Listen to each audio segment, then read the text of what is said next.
நமது சமுதாயம் காக்கப்படுகிறது.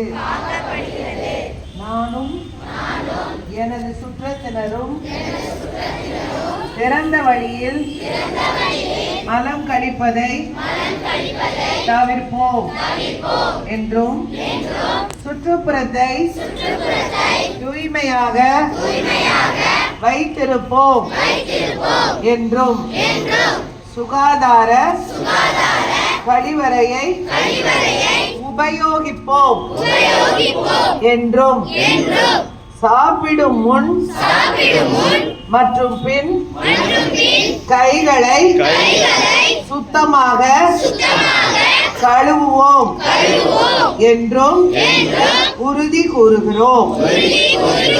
மேலும் உடல் வளர்ச்சி, அறிவுத்திறன், நோய் தொற்றிற்கான எதிர்ப்பு சக்தி ஆகியவை அதிகரிப்பதற்காக கொடுக்கப்படும் குடற்புழு நீக்க மாத்திரை உட்கொள்வதன் மூலம் குடற்புழு தொற்றில்லா இரத்த சோகை இல்லா தமிழ்நாடு உருவாக பாடுபடுவேன் என்று உளமாற உறுதி கூறுகிறேன்.